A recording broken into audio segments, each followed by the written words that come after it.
Welcome to the Falcons Fanatic Podcast, your dirty birds every weekend.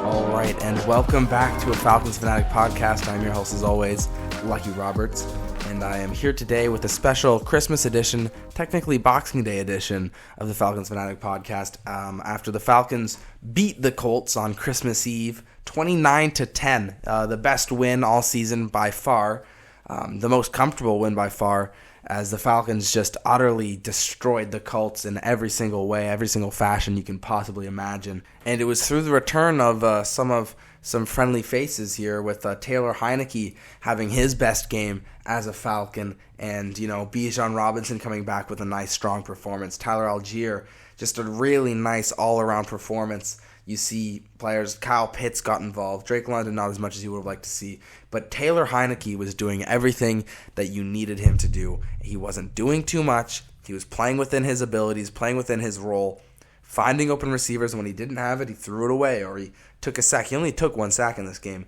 to be fair, but it was a really bounce-back game for him, bounce-back game for the offensive line, which has been banged up for the last couple of weeks. And, the Falcons put together a promising win, a first strong performance, dominant win that they've had all season against a pretty good foe. Indianapolis Colts, they, lost their quarterback, Anthony Richardson, but they still have some really good players like Jonathan Taylor. Gardner Minshew knows how to sling it, even though he didn't do too well today. Their offensive line sort of struggled in this one. The Falcons had 6 sacks, but, they've got some really good players, and it was a really great performance by the Falcons defense, as they've been playing well all throughout the year, and the offense as well. The rushing attack did what it needed to do. The offensive attack needed what it needed to do, and the Colts defense could not stop anybody. Bijan Robinson with a total of 122 yards on the day. He had, a chance for a touchdown, which was probably the most frustrating part, the only real frustrating part of this game, other than, going down to the Colts at the beginning of the game, was Heinicke had Bijan on third down, wide open there on a flat. He was sort of just going to do it was like an out. He just ran towards the front corner. He was wide open. The cornerback got bumped a little bit, and he was not able to guard him. And instead, Heinicke throws it right on his chest. Bijan feeling comfortable, just walking, doing what he needs to do, maybe trying to avoid a big hit or something from the guy he knows guarding him, but he steps out of bounds before he catches it. And I've never seen such a brain-dead play from a player.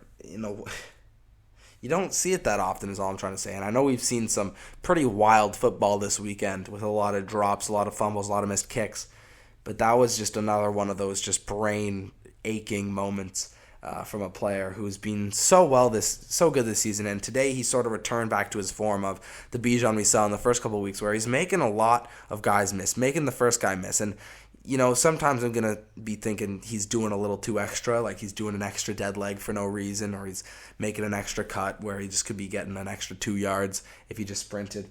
But, I'm happy with the return of Bijan with some explosiveness and with some creativity, where he's able to, use his superior speed, superior elusiveness to an advantage, instead of just being stopped in his tracks before he can do any of that.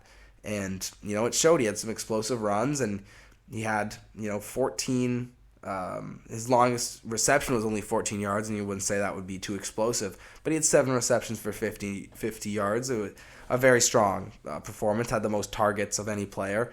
And I think that is, a product of Taylor Heinicke taking what the defense is going to give him. And that's not something that Ritter has always done. And I'll be honest, not something that I thought Heinicke was doing to a great degree when he came in earlier in this season. But he showed it tonight, and he did what he needed to do. And it makes you hopeful for these upcoming games against the Bears and against the Saints, where it's like, if we can string 2 wins together here, it's going to take some Tampa Bay losses, and it's going to take maybe some maneuvering in the wild card spots. But it is possible for us to sneak in the wild card, and it is possible for us to still win the division.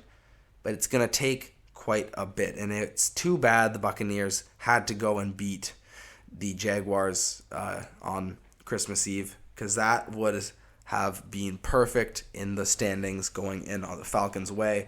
Every other game seemed to go their way. The Saints lost their game, and it happens sometimes. That's how it goes. But it was a big step in the right direction for the Falcons winning this game. Other receivers who got in, some production there. Kyle Pitts had on the first 2 drives 2 big chunk plays, had 40 yards and a touchdown to start the game really quick. You're thinking, here's a nice game for Kyle Pitts to get going and recoup some of his his cost for some fantasy owners. But he basically ended it there with about 50 yards and a touchdown, but is a good performance for him, nonetheless on this season, which has been pretty disappointing for him. But you would like to see more than 4 targets and more than 49 yards when he started out so quickly. And Drake London saw even less. He saw the same amount of targets, same amount of catches, less yards, not a touchdown, and he has another poor game after having a poor game last game. But I guess, the entire Falcons offense had a poor game last game. Jonnu Smith returns, another player who returned to some form. He got on loose on a couple screens and was just used as a trick player, as he usually is, with some extra speed that you wouldn't normally see at the tight end position, other than the fact that we already have Kyle Pitts. But that's neither here nor there. Tyler Algier got loose for a big screenplay for 19 yards. Other than that, he was held catchless. Cordell Patterson was going in the slot a couple times. He had some runs as well. Van Jefferson, Scotty Miller, same old deal. The Falcons dominated this game as the Colts took a 7-0 lead. After that, the Falcons took control, and it was the Falcons' defense that really came to play. Caden Ellis, 3 tackles for a loss, 10 tackles, a sack. Nate Landman had 9 tackles. DeMarco Helms really, showed himself. He had a TFL and some 7 tackles as a whole. Jesse Bates, as always, is amazing. He had an interception in this game where he just sort of plucked it out of the sky. It was one that was thrown up by Gardner Minshew, and you knew the second he released it that it was going to be a shot for Jesse Bates to get that football, and he did. And once he did, you sort of realized the Falcons are going to win this football game, and they did. Jesse Bates, though, continues his all-pro worthy season. He's just been exactly what you expected and exactly what you would have wanted if you're going to pay a safety that type of contract. He only had 6 tackles in this one. Usually he's leading the Falcons, but he threw in a pick, his 6th of the season. Richie Grant also had a sack where he sort of just horse collar pulled the Gardner Minshew down and got the sack for himself. Falcons had 6 sacks in this game. 1.5 was from Calais Campbell, who is really, really coming on towards the end of the season, blowing up plays in the run game. He also had a 1.5 sacks in this one. He had a TFL to add on to it. He was really impressive. He continues to just be immovable. You'll see the offensive line win, entire offensive line win for the Colts, except for whoever's on Calais Campbell, and he just sticks him there like a rock, and it's always exactly where the runner's going. He just sheds the block, gets the tackle, or just the runner runs straight into the guy who's blocking. It's just really impressive to see, and he's just a force to be reckoned with as a run defender. And he also, helped as a pass rusher in this one as well. Zach Harrison also had 2 sacks. Finally, it's sort of the sack production we've been looking for from this Falcons defensive line. Arnold Ebiketie thrown in a 1/2 sack there. And those are all the sacks we had in this game, but it's just a lot more than we're used to. And we're not used to winning the sack battle as we did in this one. One player I was quite impressed with on the Indianapolis defense was E.J. Speed. For a guy with speed as the last name, he sure is fast. Man, that middle linebacker there, he had 13 tackles, and every single one seemed to be hard hitting. He knocked Tyler Algier out of his socks, which is something I don't think many players can say they did, and they have done. And he actually got a penalty because he hit Tyler Algier too hard, which is basically what the call was. It was targeting, but he just started running too fast and hit him. Just a really, really great player, great linebacker for Indianapolis, and he was, making these tackles where the Falcons could have gotten an extra couple yards there if he wasn't there. He had a TFL 13 total tackles. Very impressive stuff from him. He was all over the field tonight. But we're going to switch over to the Falcons defense as the main focus, as this is a Falcons-friendly show. The back and the secondary, A.J. Terrell continuing his stellar season, not as stellar as 2 years ago, but still really solid and something that you knew he was capable of after a poor performance last season.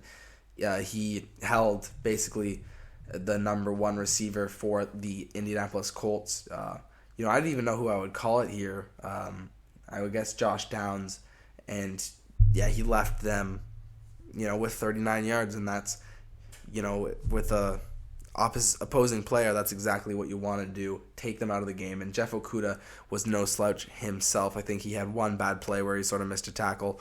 He took the wrong route to the ball. But other than that, it's going to happen. He had a great game as well.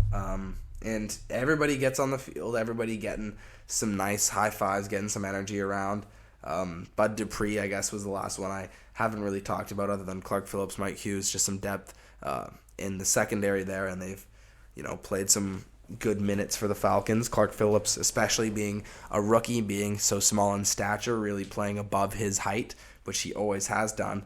The Bud Dupree, once again, he had a TFL. He's opposite Calais Campbell most of the time as a stalwart run defender who can rush the quarterback when it's sort of a coverage sack. And he did that today with a TFL and played really within his own role and played exactly how you expect him to. And it was just all around a great performance for the defense, holding a Colts offense that has been very, very potent to only 10 points. And especially after letting that first quarter touchdown, the Falcons defense turned off the tap and really shut them down and out of this game. And the Falcons offense did not disappoint either. The rushing attack for the Falcons, which I guess I haven't really mentioned so far. Bijan Robinson had a couple of ones he broke along. He had 72 yards in this one. Tyler Algier getting a touchdown and 69 yards of his own. Cordero Patterson also getting a rushing carry. I think this is exactly the amount of rushes you want each player to have. Maybe you would take a couple away, like 2 away from Cordero, 2 away from Tyler, add those to Bijan, maybe a couple away from Taylor Heineke, and to throw those onto Bijan's total there. But other than that, especially if he's getting 14 targets, you're happy with the 12 carries that you were getting from him. And the rushing attack was really, really well programmed. It's pretty similar, but it worked today, and it was well programmed, and it worked efficiently. Tyler Algier, like I said, 69 yards, one of his better games, and he is starting to get rumbling here, getting some head of steam, and getting through these tacklers. And Bijan's always going to get through the tacklers. Cordero Patterson also, I love to see getting involved, and this is exactly the split you want from a rushing and a passing attack perspective. 33 passing attempts and 30 rushes.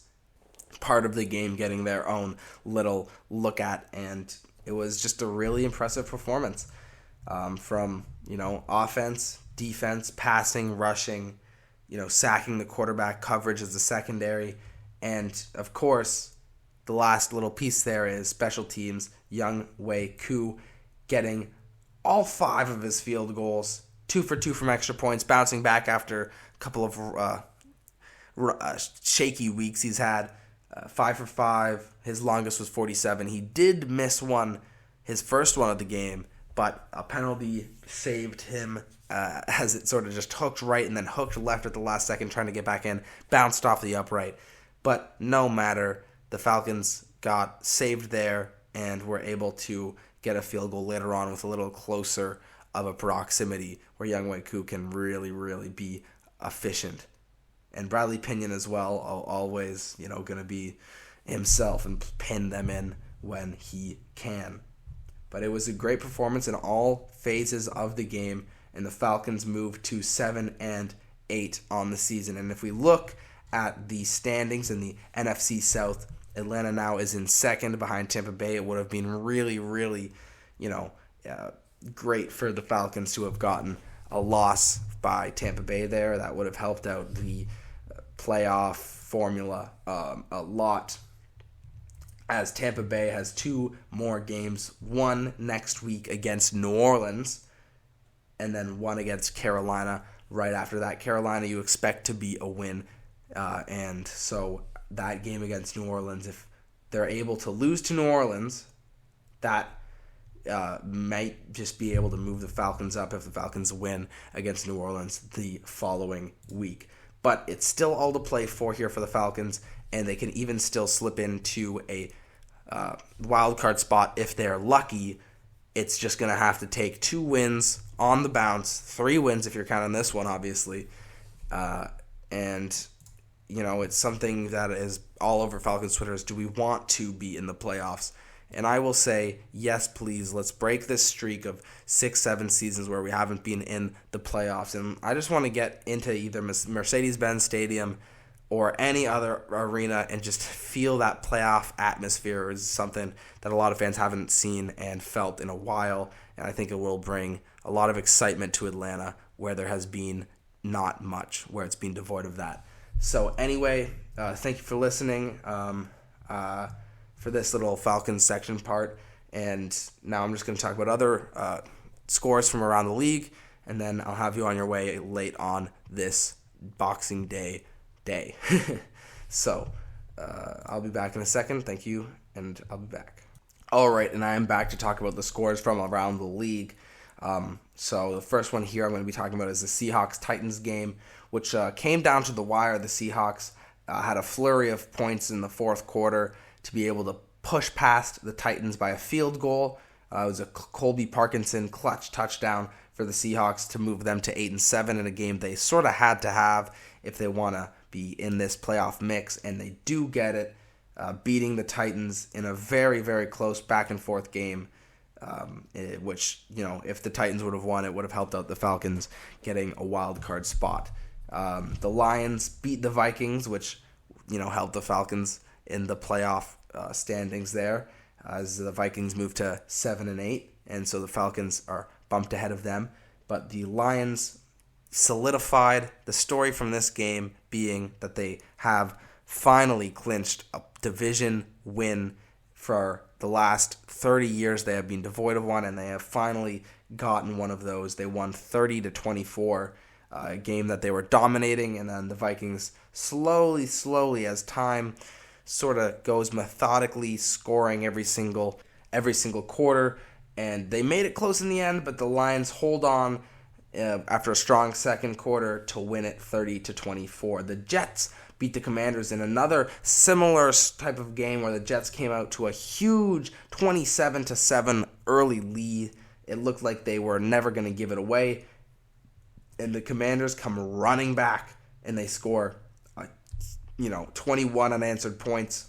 The Jets were able to kick a field goal, and they were able to win it by 2, but it was a very, very close game for what started as such a blowout, and it was a 30-28 win for the Jets, who are now 6-9. Commanders continuing the tank. The Packers just barely sneak by the Panthers.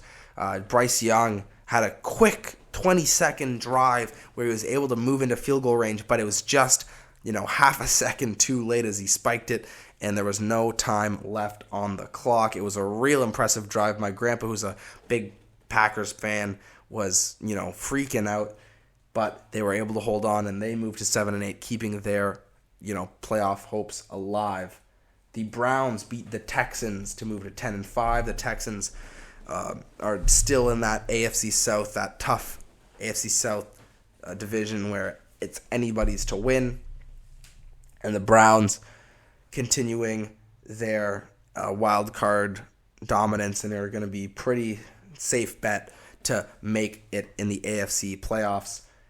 They are now the team with the longest active division clinching streak. but they can, barring some results going their way, can still get it this season, but it's going to take a lot. The Buccaneers unfortunately beat the Jaguars in a game that wasn't even close at all. I won't talk too much about it. They win 30-12 against the Jaguars, who just were horrible on offense and defense. Baker Mayfield continues his dominance. Just a couple more games for you now. Cardinals-Bears. The Bears win 27-16 in what was a great game for them, beating the Cardinals. It's going to beef up their record a little bit. Something the Falcons couldn't do is beat the Cardinals, so it'll be interesting to see if we can beat the Bears. And Justin Fields looks like he's going to be out the door, and maybe next season he'll be in a Falcons jersey. The Dolphins beat the Cowboys, and it was a very close game. Dolphins kick a field goal to win it right at the end, 22-20. One of the best games this weekend. A lot of great games this weekend. This was one of the best ones. And the Dolphins come out on top in a game that was both teams were trying to figure out, who's real, who's fake. Dolphins looking a little more real. And the Patriots beat the Broncos on primetime television. The Patriots, after a couple of pick sixes, turnovers, stuff like that, come out to a very high lead, up by 16. The Broncos score 2 touchdowns and 2 two-point conversions to bring it back and tie it. And the Patriots, in a led Bailey Zappi final drive, get it to 56-yard field goal territory. And Chad Ryland kicks it straight through after missing an extra point and a field goal in disastrous fashion, clutches up and saves his job and, the Patriots season, maybe they wanted to lose it, maybe saving Bill Belichick's job. And we move on to the 3 Monday night games. The Raiders beat the Chiefs in the game that the Chiefs just were not great offensively. A lot of toxicity in their locker room with Mahomes and with Kelsey and with Taylor Swift. A lot of toxicity and something that you would not like to see for your team. And they're only 9-6. They have not clinched a playoff spot yet. And if they lose next week, then we're starting to have a conversation here about them missing the playoffs in a team that, won the Super Bowl last season. So very interesting. They lose to the Raiders, who are 7-8. And they're only 2 games behind the Chiefs. The Chiefs really could not pull that one together. The Eagles beat the Giants. Eagles come out to a really big lead. Giants and Tommy DeVito try to come back, and they almost do. They lose by 8 to the Eagles, who are now 11-4. Finally getting back to winning ways for them. And the final game, which was supposed to be a very, very close one, Ravens sort of run away with it in the third, scoring 17-0 points. They win 33-19. Ravens looking to lock up that AFC North division, and the 49ers, who are trying to lock up the NFC West, are unable to do so. And Brock Purdy had 4 interceptions in this one. Very, very tough stuff from an MVP supposed candidate. Anyway, that's going to do it for me today. Talking about the Falcons. Big win for the Falcons against the Colts, and big win for our playoff chances. We'll have to see how it develops next week when I'm here talking to you against the Bears. And so hopefully that'll be a win as well. And then we can be talking about Saints Week. So anyway, thanks for listening. As always, follow me on Twitter, do what you want to do. And I'll see you guys next week. Thanks.